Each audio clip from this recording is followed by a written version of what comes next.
Hi, I'm Priscilla Mpundu. Hi, I'm Priyanshi Naik and welcome to FinTalk. So this is our second episode of FinTalk and today we're going to be talking about how to make your Zambian business compliant and why it's very important. But before we start, I'd like to thank all of you for liking, for sharing, for subscribing, and just watching our first episode. I think this episode has actually been inspired by the response that we've been getting from you guys. Yeah, from our viewers. Yes, yeah. we got a lot of questions from women-led entrepreneurs. They were asking us how to get their businesses set up, what laws are put in place, all that stuff. And that's why we're bringing all that talk to you today with a very special guest that Sampa is going to introduce to you just now. Okay, so this has been overwhelming, like Pri said. We are almost on 100 subscribers, and in 2 weeks, oh my God, that's been so humbling. We are so thankful. And on today's episode, we're going to introduce you to Priscilla Mpundu, who is the CEO of Be Compliant.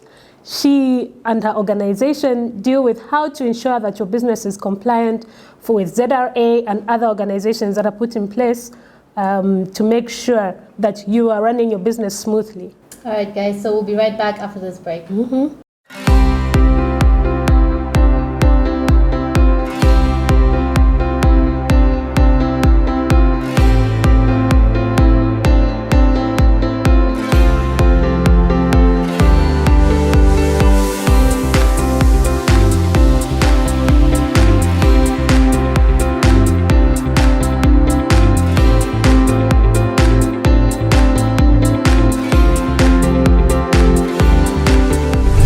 So welcome back from the break. We're here with Priscilla Mpundu from Be Compliant. It is an organization that is regulated by the Zambia Institute of Chartered Accountants, popularly known as ZICA. So welcome, Priscilla. Thank you, Salome. Thank you. Thank you. Zamba, thank you. Yes, Priya. Very welcome. Okay. So let's just dive right into it. What is Be Compliant and what made you start it? Okay. So Be Compliant is an accounting and advisory firm that is registered by ZICA. We're called a non-audit license, and myself as the practitioner. So yeah, generally speaking, we take care of accounting and any business advisory. Oh, great. Yes. So we're very curious to know, how did you come up with Be Compliant? What's your background? What inspired you to start this? Okay. So I've been around for a bit. I'm an entrepreneur myself, and so some of the challenges, I come from a family that is very entrepreneurial. So business has been somewhere where I've been for a long time. I worked, I'm a finance profession, worked within different industries. So just before Be Compliant, I think I won't bore us with how long. I mean, I've worked in so many different areas. Okay. But just before that, I had to set up an international accounting firm, Bekatili. Okay. So I set up the Bekatili Zambia office. And I think it kind of dawned, why am I setting up other people's firms? Yeah. We could do something smaller. I really wanted to target women who weren't usually found in the firm. So that's how, 2019, beginning of it, I started Be Compliant. Yes, and that's how we met, with our love for, she always corrects me, women's empowerment. Yes. That's what brings all of us together. Yes. Yes, definitely. I just love working. We specifically do target women as clients. Okay, so that's good. So in terms of the services that you provide, could you run us through a few of them that you provide, that you mentor on? You do provide mentorship as well? Yeah. So in a way, we're evolving into having two kind of separate, or whatever, not separate, but sides to the business. So there's the general accounting, the hygiene factors, making sure you're compliant, your taxes, just everything that a business needs to be able to operate, okay? So to be in the environments that we have. And then the second side of the business, because I'm working with women, I find that sometimes we came into business maybe because, I don't know, there wasn't a job or I wanted to, and we sometimes don't actually see ourselves as companies. Yes. So then it comes about the executive coaching and mentoring. Like, we can take this business to the next level. What do you need? I mean, initially it started as a governance and accountability program. I used to have a quarterly coffee date with my clients, what is happening with you. Once we say how the kids are doing and swap pictures, then we get down to business, like, so your quarter, this is your management accounts, and, let's go through that, what's happening. Because in some of the small SMEs, they don't have a board. No. So I then act like a de facto CFO, de facto board. So once my staff have done their accounts, we go through together to see what's happening and what opportunities are they going through. So a mentoring of some kind started. Yeah, Yes. definitely. And I love how you say that most SMEs don't have boards. I think this is very evident. Yeah. And you find that your board doesn't have, ideally it should be 7 people. Like that's the standard, right? Not really. Right? But Not really. You can have a board of 3 people, yes. Okay. So organizations or SMEs need to have a board, and the board can be just someone who, like you said, you have coffee with, and you say, okay, I want to bring you into my business as a board member, so they can still operate their day-to-day activities, but come together for the betterment of the organization in which they sit. Isn't that how boards work, even with these larger institutions like Airtel and the like? Okay, so now I have to be very clear because I'm a corporate governance trainer with IOD, I've got to be very, very clear about what a board does. So the board is not your friends, okay? It's people who you will agree to be held accountable to, okay? Yes. So you need somebody who is very stern with you, and not only that, you've given them the plan of what you want to be, where you want to be. And so, like I said, 3, we usually have an odd number so that for these voting issues. Oh, yes. Yeah.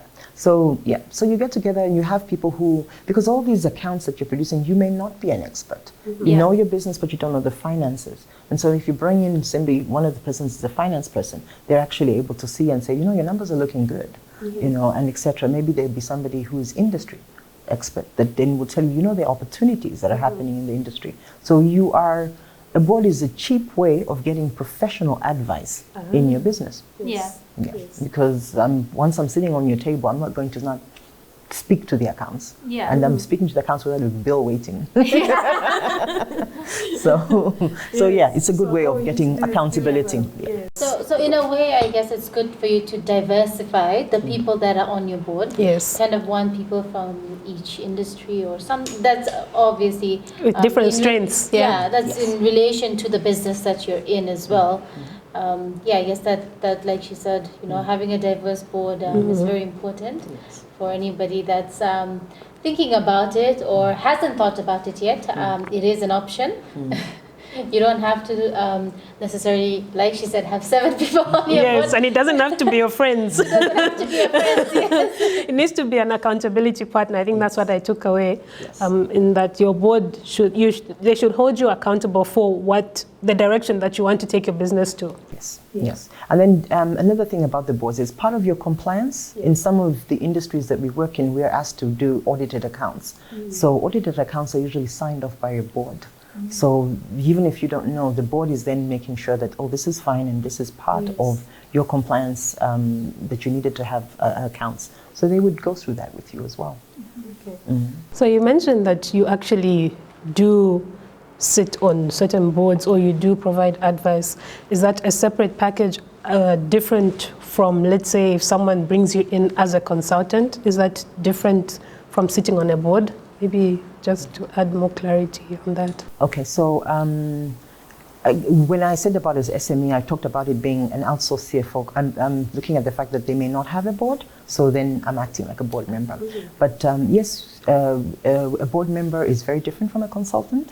A consultant will usually have a paid amount. It will be a specific assignment. I'll be in and out of the business. Board members will probably be in for a few years, depending on how you've made the contract, and so they are there for you, and you hope that they will work with you from one stage to the next. You may have a plan, a strategy plan. So you are bringing in this business as in, currently, we are FinTalk, we are, starting this YouTube, but where we'd like to be in 3 years' time is this. So you're bringing in people to help you achieve the vision you want in the next 2 to 3 years. the skills you want. Absolutely, yeah. And just speaking of that, speaking of like a board that advises you, or people that just generally advise you in your business, we actually received a question from one of our viewers that asked us that if I'm a mom and I'm an entrepreneur, well, mompreneur was the word that was mompreneur, used. yes. Yes. If I'm a mompreneur and I'm doing a business, but I'm just doing it from home right now, I'm not big enough yet to be, to start getting compliant. What is your advice to that? Is that the right way to approach it, or should you, regardless of whether you're growing or not, still start focusing on getting compliant? Like, what would your advice be on that? Okay. So the compliance journey really starts, with PACRA. So are you at the point where you're still trying out stuff, in the sense that, let me make this product today, see how it's working, try this today. But you've gotten to a point where you like what you're doing. This is it. This is the product, this is the service I'm happy to provide. I suppose at some point you've either gone to PACRA and registered the business. You could register it maybe not as a limited company, but even if it's just a business name. But even the minute you do that, you're going to get a little email that tells you this is your TPIN number from the tax authorities. Yes. So your compliance has started. PACRA expects you to give them what's happening with your business in a year's time. ZRA is expecting you to follow up and say, what aspects of your business, are you making income? Does it need to be paid, taxes paid on it? So compliance has started.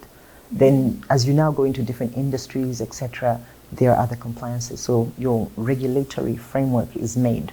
If you're there in a teaching facility, I believe if you're doing something like, say, early childhood, up to 10 is fine, but once you get to like 10, 12, the Ministry of Education would like to know that you exist and that you have certain things in place. Yes. So that's the compliance. The minute you start, so there's minimum standards. And so for a mom, I do have some people, it doesn't stop you having a business, and the business just grows. Yes, and so when it's growing, you don't have your papers in check. You get a call from the bank like, we've noticed you've got money in the account. Would you like to have a loan? Would you like services? And you don't have a shred of paper that shows what you actually do have. Yes.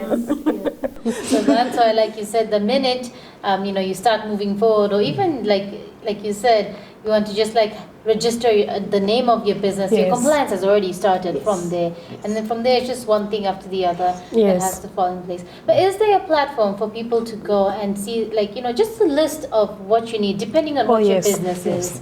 Is there a platform, or do you provide that service as well? Okay, so we do. So one of the ways is that we do recognize that some women are still, we're still trying to find the right product. Yeah. So we do have, you've been on one of ours. We do have some webinars where we will talk about some of the things that you can need. So when you feel comfortable, call us, and then call in, and then we will tell you what it is you need. You can go away, come back, think about it, but we will tell you what your business needs. See, the danger with things like starting, and some of us just fill papers, ask somebody to fill papers for us. Yeah. And then I've come across so many businesses that they did that. They signed up for something like turnover tax. And then 2 years later, this turnover tax has penalties built up because you haven't been submitting. You signed the papers, left, and forgot about it. And so, Yeah, so the penalties can even cause you more damage. Because sometimes, I can't do this, I can't clear it up. I mean, ZRA has been really good in the past few years and allowed amnesties to clear people. And even then, people were too scared to come out. But that was such a brilliant opportunity to just clean up your business and be ready for a clean slate and to continue. So, and they're actually very open to communication and dialogue. So you find that even as the Salome Trust Initiative was being born, and we were putting everything together and being compliant, we discussed with them and we said, look, this is a non-governmental organization, so what is it that we need to do, and what is it that this, and they walked us through and they said, this is what you do, this is what you do, don't register for the wrong tax bracket, don't do this, don't do this. If you want to get exemption, this is what we need, you need to give us your bank statements, so we were very open Yes. to having the conversation with them and seeing what it is that we need to do and the like. And this is why also we've brought you, Priscilla, Yes. on our show, just to show people that it's okay to be compliant. Yes. It doesn't mean that they're taking anything away from your business. You're actually arming yourself. You wouldn't go to war without weapons. So it's the same thing. When you start a business, you need to arm yourself with everything that you need to make sure that your business is not only sustainable, Pri's word, that it's also, the goals are being reached in a manner that you're able to get financing from your bank. You wouldn't believe how many women, even with the savings groups that we do, would say, oh no, but what about this? And you say, no, look, you are running your business, and you are seeking financing, and what income is coming into your business? What are you basing that loan that you want to get from the savings group on? How can we assess this? And these are the questions that banks typically ask. Yes, so if you can't do that in something as small as a savings group, how do you expect a bank to provide you with that service?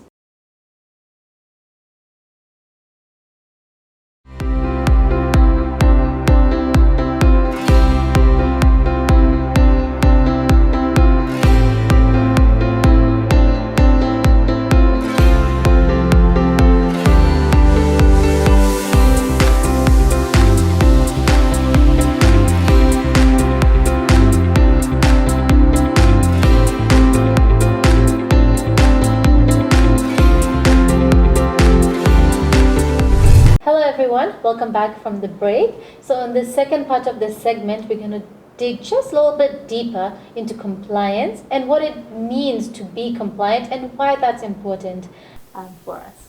Okay. Thank you, Priya.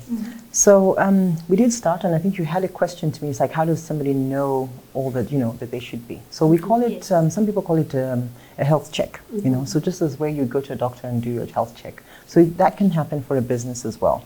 So you can go in and confirm, are you up to date in terms of your PACRA? Remember, that was the first place you'd start from? Yes. Your ZRA, are you up to date? Somebody goes through your accounts, make sure that there's nothing lurking in there, a penalty that you didn't receive.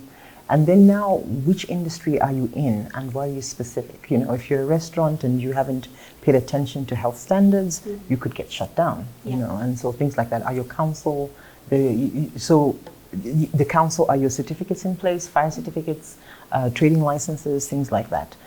So there is a regulatory environment that I mentioned that you are part of, and so you're making sure that everything is in there. And so that's so a health check. So it could be industry specific, and so we've got one that yes, this is in place, that's in place. So we can give you a report and say this is where you're at and where you need to be able to. So you basically have like a checklist. So the first thing would be to start with PACRA, and once you move on from there, obviously ZRA, which is Zambia Revenue Authority, and all tax compliance comes from there. So there's that, and then after that, you kind of just segregate per industry. Yes, so depending on which industry your company falls in, then each industry has now its own regulations that are necessary. Yes. Statutes, legal statutes, etc., that are in place that you then have to adhere to. Okay. Or else you'll be shut down. Yeah. But there is a benefit, okay? Yeah. Okay, so that's good. So guys, I hope you took note of that. And if you haven't, you can always visit their website. It's called Be Compliant. We actually have a Facebook page Sorry, and an Facebook Instagram page, so that will at least alert you when we have a webinar, and when we also will have, we'll post some of the webinars there. We also will have just access to us and things like that. One of the things I probably didn't bring out about being compliant is why. There's a benefit. So apart from the regulatory framework, there are opportunities. Remember when we talked about the accounts and so how you've learned something about yourself? Yes. There's also a lot of firms who start scrambling around for somebody when the bank offers them a loan, when they want to upscale, when an opportunity, a tender position, they need to do a tender. And the tenders nowadays, the standard, where's your TCC, your tax compliance certificate? Where's your NAPSA clearance certificate? Where's your workman's compensation? Are you NEMA registered?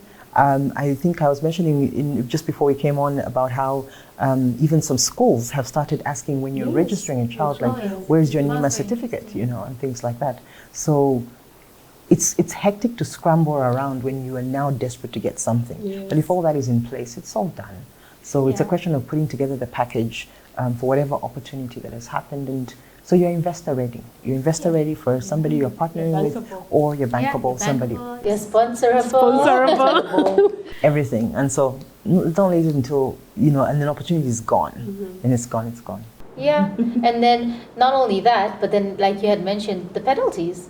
I'm sure the penalties also depend on, yeah, exactly. Depending on how much non-compliant you are. Then you have to face some penalties. Yeah, exactly. Because some of the penalties, for example, the top of the ladder is NAPSA. The statute, the act for NAPSA allows absolutely no waivers whatsoever. And so you just need to work out a plan and work it out. But can you imagine having to hand over money that would have been your profit? Yeah. But then it's now, and the rates, they don't even make sense. It's like it was a rate that you'd say, oh, it's comparable to a bank loan. But no, it's a lot that you're handing over. Yes. Okay. Yeah. That's very so you're protecting yourself. Take care of your health. Take care of your money. So take care of your business's health. Otherwise, your money is going to go. And I like that point. You've said that the business is health. One of the things that I insist on with the women clients that I have is I also force them to get onto NAPSA themselves. When we're kind of working in a firm, we don't actually think about that. Yeah. But then in that case, when you are done, you've worked hard, you've paid your employees, because now we have gratuity and whatever. Sometimes we barely even pay ourselves a salary. Yeah. So what's your benefit? You aren't covered yourself for NAPSA. I don't know if you girls know how much NAPSA looks like nowadays. Please shed some light. No, the rates are good. I mean, the last time I think I heard for those who are on the top of the band, their payout can be as much as 8,000 kwacha a month. You're not blowing away that money when you were paying and you were, so they are. The rates are very good in terms of, I think even funeral benefits are about that much. So you can't take care of your employee and, fork out more than 4,000 or 5,000. Yes. But if your employees are covered and everything, so I insist you have your employees covered. I insist you yourself are covered. You never know when you want that money one day. Yes, Exactly. yes, and it doesn't matter if you only have one employee or two employees. It's yourself plus your employees, so you're three. So if you take care of your NAPSA that way, I mean, you're taking care of your money. And the rates, and I think with mobile money is all these things, the payments are quite simple. Yes. I've actually seen, it's quite easy to pay NAPSA now. Their online platforms also, they're good. So moving on, I'm actually really curious to know where does your passion for this come from? Yes. Where does it come from? Okay, so for me, be compliant. I remember it's a specific moment. I remember like we were getting this investor is coming in and they're going to create so many 100 jobs and etc. And there was all these incentives. And I sat down and thought, who can't create 100 jobs?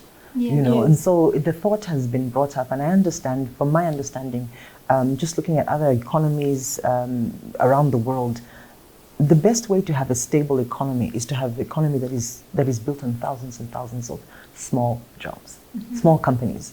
Wherever I've been around the world, it's easier. When you have we are too dependent on the mind. The mind moves, everything just falls apart.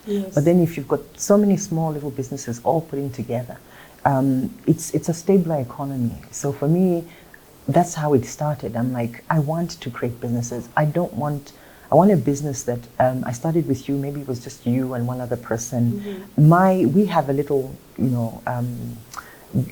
how can I call it? Our success factor. That our client is now at 4 employees. And our client is, and now they're at 4. And so initially, when I started it as a campaign which I called 10,000 Jobs. I wanted to see if I could support businesses. And then, each business, I'd say, how many employees do you have? 3. How many employees do you have? I'm like, I'm trying to get to this 10,000 jobs that I've supported somewhere or the other. Lovely. I love that. Let's join that campaign. 10,000 jobs, guys. I love it. Yes. Hashtag 10,000 jobs. Yes. Hashtag 10,000 jobs. Yes. We do.